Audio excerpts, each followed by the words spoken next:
I never imagined I'd become a billionaire. Not because I lacked ambition, but because where I came from, dreams were often crushed under the weight of survival. I was born in a town where broken streetlights flickered like the last hopes of people too tired to care. My father died young, and my mother cleaned houses to feed us. I never hated poverty, I just didn't want to grow old in it. From the age of 10, I started selling water bottles at traffic lights. By 14, I was repairing old phones for a small profit. Every dollar I earned went into a shoebox I buried behind our rusted shed. I told myself that one day, that box would build an empire. Everyone laughed. Even my closest friends said I should be more realistic. But realism never changed the world. Only relentless belief did. Years later, I hustled my way into college, not through scholarships, but by convincing a small business owner to let me run his marketing for free in exchange for housing and internet. That gig turned into a side hustle. I learned digital ads before most people knew what Facebook pixels were. By 23, I'd founded my own marketing startup with just a laptop and a chair that squeaked every time I breathed. The climb was brutal. Investors ghosted me. Clients demanded results overnight. My team quit one by one. But I kept going. I slept in the office, showered at gyms, and ate cup noodles for months. My breakthrough came when a struggling fashion brand gave me $500 and said, "Prove yourself." I turned that into $50,000 in sales in a week. Word spread. Suddenly, everyone wanted to know who I was. Within 3 years, I'd scaled the company to multi-million revenue, bought out 2 competitors, and rebranded us as a full-stack branding firm. At 30, I sold the company for $75 million. But instead of retiring, I reinvested. I diversified into tech, then logistics, then real estate. By 35, I became a billionaire. Success, however, doesn't guarantee peace. It just changes the type of demons you battle. And my biggest one began the day I fell in love. Her name was Alina. She didn't know who I was the night we met. I was dressed casually, sitting alone at a small cafe near the lake. She was sketching on a napkin, humming to herself, totally unaware of the world. I offered to pay for her coffee when she realized she'd forgotten her wallet. She laughed, called herself forgetful, and sat beside me. That small moment became everything. Alina was beautiful in a way that couldn't be captured in photos. Her presence calmed me. She was an artist, a dreamer, a soul untouched by greed. We talked about stars, childhood, and love. I didn't tell her about my wealth. I didn't want her to see the man the world admired. I wanted her to see me. We dated for a year. I revealed my real life gradually, my companies, my past, my net worth. She didn't flinch. Or at least I thought she didn't. We married in an intimate ceremony in Tuscany. I felt like I'd finally won at life, not just money, but love. But marriage has a way of revealing truths no dating phase can. Little things began to disturb me. She became distant whenever I mentioned charitable work or family. She spent lavishly, designer clothes, elite parties, spas across the world. I asked her about it gently. She said she was just enjoying life. But I wasn't sure if it was our life she was enjoying, or just my money. The final straw was a conversation I overheard while she was on the phone with a friend. She laughed and said, "As long as he's rich, I don't care what he does." I married a lifestyle, not a person. My heart stopped. I didn't confront her. Instead, I made a decision that would change everything. I pretended to be blind. Yes, it sounds insane. But I needed to know, was her love rooted in my being? Or in my ability? I paid a discreet doctor, created a believable backstory of a rare retinal condition, and announced to the world that I had gone blind following a minor surgery gone wrong. Sympathy poured in from everyone. But Alina, her reaction was different. At first, she was sweet, attentive, even tearful. But as the days turned into weeks, she began to unravel. Her sighs grew louder. Her words sharper. "Do you really need help walking to the bathroom every time?" she snapped once. I apologized, even though I hadn't asked. I recorded everything. My assistant installed tiny cameras in the house. I couldn't bear to watch them live, so I waited. I kept up the act for 2 months. Each day a slow poison, each night lonelier than the one before. She started leaving for long stretches. I asked her where she went. She said yoga or lunch with friends. But one night, she came home at 2 a.m. I pretended to be asleep. She smelled like someone else's cologne. I watched the footage the next morning, and what I saw broke me. She had brought another man into our house. I sat in silence that morning, watching the footage over and over again like a man searching for a different ending. But there wasn't one. The woman I had given my heart, name, and world to had crossed every line I didn't even think needed to be drawn. He wasn't just anyone. He was my former business associate. Someone I had once trusted with confidential deals. Alina let him into our home, into our bedroom. I heard her laugh, watched her brush his jacket off like she belonged to him. She told him I was a burden now, that I was no longer useful except for the money. It wasn't the affair that shattered me most, it was the casual cruelty, the coldness, the fact that she could look into my blind eyes, kiss my cheek, whisper she loved me, then betray me without a flicker of remorse. I wanted to scream, throw things, confront her, but I didn't. I wasn't going to let anger dictate my next move. I wasn't raised to let pain drive my actions. I was raised to outthink storms, not run into them. So I stayed blind. I let her believe the lie because I needed time to process, to plan, to rebuild something I hadn't realized was crumbling, and also to rediscover myself.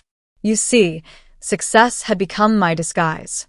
I had surrounded myself with luxury, yes, but I had also lost the simplicity, the grit that made me.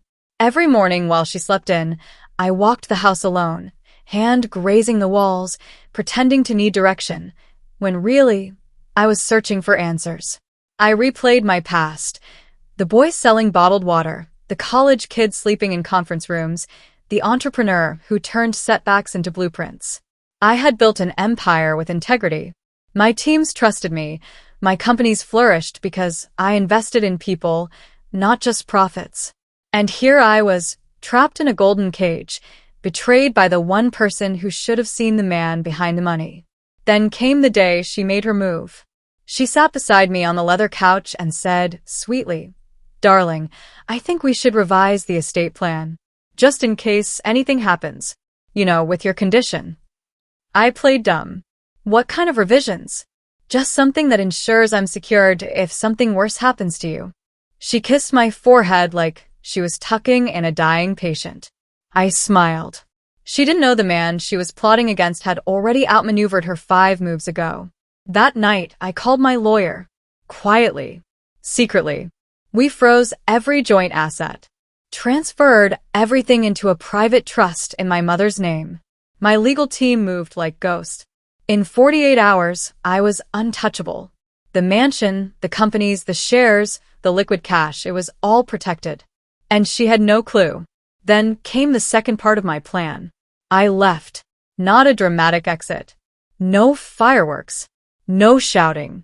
Just a note. I wrote, "You once told your friend you married a lifestyle, not a man. Today, the lifestyle is gone. So is the man. What you choose next will reveal who you really are." She woke up to an empty house. I checked into a modest beach cottage on the outskirts of town. No staff. No fancy suits. Just me, the ocean breeze, and a journal I hadn't written in since the day I hit my first million. And I wrote. For hours. For days. I poured out everything. My pain, my guilt, my regrets. Not just about Alina, but about how I let success blind me in a different way. I had neglected friendships. Skipped birthdays. Avoided love because I feared being used. Ironically, in trying to protect my heart, I handed it to someone who didn't deserve it. And then something unexpected happened. I met a woman named Mira. She wasn't glamorous. She worked at the beach cafe I wandered into every morning. She wore no makeup, and her uniform smelled faintly of cinnamon and coffee beans.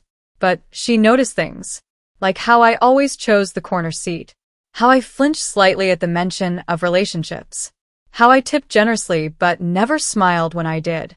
One day, she said, "You look like a man who's lost something. Not keys or money. Something heavier." I don't know why I didn't lie.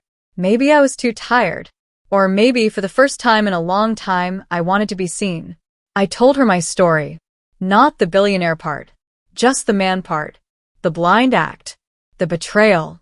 The loneliness. She didn't gasp or ask for more. She just said, "You're not broken. You're awakening." That word stuck with me. Awakening. I began to rebuild, not my fortune, but my purpose. I volunteered at the local center that trained seeing eye dogs. I hosted business workshops at the community college under a fake name. I mentored 3 kids who reminded me of the hustler I once was. And slowly, day by day, my vision cleared, emotionally, mentally, spiritually. 3 months passed before I turned on the news. Apparently, Alina had tried to liquidate assets. Found out she had none. Filed a police report claiming I abandoned her without notice. But I had left behind proof of everything: the footage, the note, the estate transfer, her voice messages. My lawyers were prepared. She had no case. She disappeared from the headlines after that. I didn't rejoice in her fall. I pitied it. Because some people never realize that true wealth isn't measured in what they can take, but in what they can give without losing themselves. That's when I knew it was time to return. Not to prove anything, but to be something greater. I returned to the city on a Wednesday morning. No headlines. No announcement. Just me in a black hoodie and a baseball cap, walking into the very building that bore my name. The receptionist didn't recognize me at first. My face had been absent from the tabloids and boardrooms for months, and I'd lost weight, shed not just pounds, but layers of ego. "Can I help you?" she asked politely. I smiled. "I think you already did. You just reminded me I'm not here for recognition. I'm here to rebuild." My top executives were stunned when I entered the meeting room. Some stood. A few blinked like they'd seen a ghost. "Relax," I chuckled. "I'm not here to fire anyone. I'm here to restart what I left behind." What followed was the most honest conversation of my life. I told them the truth, how I'd faked blindness, why I disappeared, and what I'd learned. I didn't sugarcoat anything. I told them I'd become rich, but I'd forgotten how to be real. Then I did something they never expected. I handed over half of my shares to the employees. Not to protect my wealth, not as PR, but because I finally understood you rise higher when you lift others with you. I'd built the empire, yes, but they had held it up. They deserved ownership, not just a paycheck. The boardroom fell silent. One junior analyst actually cried. That's when I knew this was legacy. Not in the form of money, but in impact. Later that day, I took a walk through one of my foundation schools. A group of underprivileged students were learning to code in a tiny classroom I'd once funded with loose change from a stock deal. They didn't know me. To them, I was just another visitor. But I watched their eyes light up when they compiled their first program. That spark, it was the same one I had when I sold my first software tool at 17. It hit me hard. I had come full circle. And not everyone gets that chance. That night, I stood on the balcony of a penthouse I didn't even miss and dialed a number I'd memorized over morning coffee and quiet talks. Mira answered on the first ring. "Back already?" she asked, like she'd been expecting me. "I'm not back," I said quietly. "I'm finally here." She laughed, a sound that felt more like music than any concert I'd sponsored. "So, what now?" "Now." That word hung in the air like the pause between breaths. "I want to build something that can't be bought. A life. A real one. With someone who sees the man, not the money." She didn't answer immediately.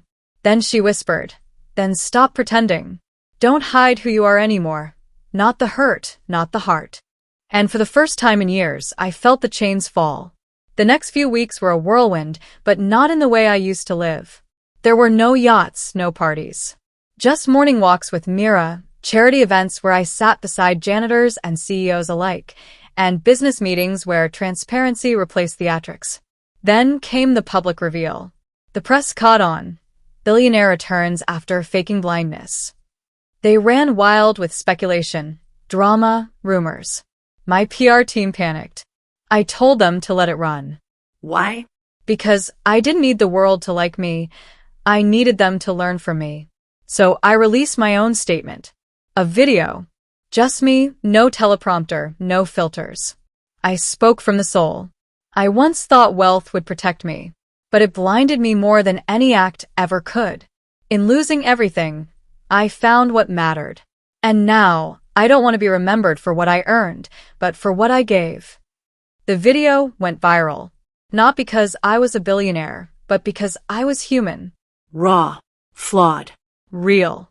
Messages poured in. Struggling fathers, betrayed husbands, women who'd stayed in relationships that broke them.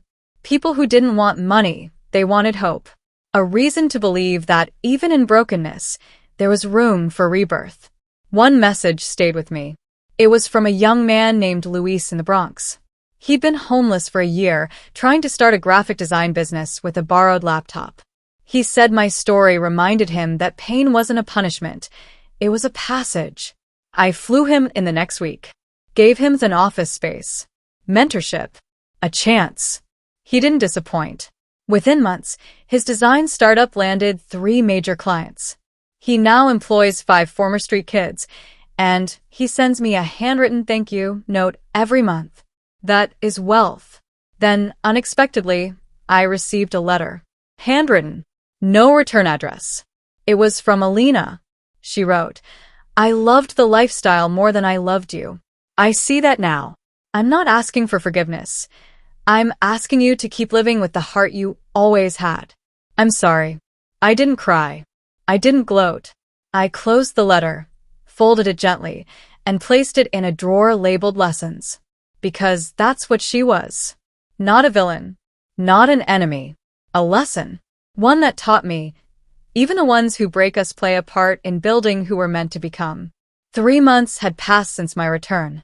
Life had slowed in all the right ways. I was no longer rushing to close billion-dollar deals. I was walking to local cafes with Mira, mentoring young entrepreneurs at my nonprofit, and speaking at high schools where dreams had long been forgotten. But the biggest transformation wasn't in my schedule, it was in my sight. And I don't mean physical vision. I mean something deeper.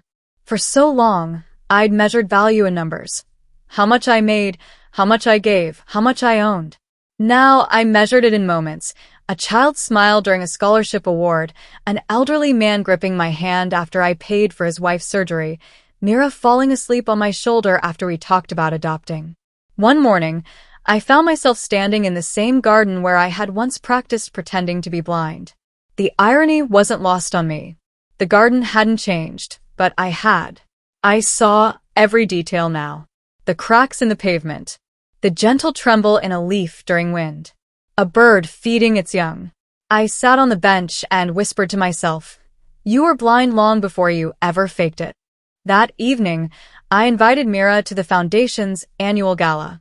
She wore a simple dark blue dress and no jewelry. Just her. Pure. Present. After the keynote, I walked to the podium. The room quieted. CEOs, celebrities, press, they all watched, expecting an announcement about the next venture or expansion. But I gave them something else. I cleared my throat. Many of you know parts of my story. But tonight, I want to share the part that changed everything. Not the money, not the betrayal, but the moment I saw what love without condition really looks like. I turned toward Mira, locking eyes. This woman cared for me when she thought I couldn't see. She never asked for anything. She defended my name when others mocked it. She treated me not as a patient, but as a person. Myra's eyes widened. She doesn't know I kept every note she wrote to my blind self. Notes filled with hope, with faith, with fire. And I've come to one conclusion. The crowd leaned in. I took a breath. That the richest man in the world is the one who finds someone who loves him before the miracle comes. A quiet gasp rippled through the crowd as I dropped to one knee and pulled out a velvet box. Not for a diamond. Not for a brand. Inside was a simple ring made of recycled steel and wood. The first materials I ever used in my father's garage when building my first prototype. I looked up at Mira. Will you be my partner? Not in business, but in building something even greater, a life together? She didn't speak. She just nodded, with tears tracing silent paths down her cheeks. I stood and held her close. The room erupted, but I didn't hear applause. All I heard was her heartbeat against mine. That night, we walked home instead of taking the limo. We passed by the bakery where she used to buy pastries for the nurses. I remembered how she once told me, even the smallest kindness leaves a mark. She was right. The next morning, I signed over a portion of my company's profits to fund medical centers in underserved regions. No fanfare, just action. Then I made one last visit. The same retirement home where I first met Mira. I walked in without bodyguards, without announcement. Just a man returning to say thank you. One of the residents, a former pianist, saw me and smiled. You came back. I nodded, because I owe this place something. I installed a state-of-the-art therapy center there a month later. Every name on the donor wall was a nurse, a janitor, or a resident. Not me. Because heroes don't always wear capes. Sometimes, they carry clipboards and bandage your pride with their patients. My story started as a test, but ended as a transformation. What I saw, pretending to be blind, wasn't just Myra's loyalty or my wife's betrayal. I saw the truth about people, about myself, about what it means to really see. It taught me that wealth is a tool, not a trophy. And love, real love, is quiet, consistent, unshakable. So if you're watching this and you've been burned, betrayed, or broken, let me tell you something I wish someone had told me. You're not ruined. You're being refined. The worst days will shape the best parts of you. And sometimes the only way to truly see clearly is to close your eyes and listen to your heart.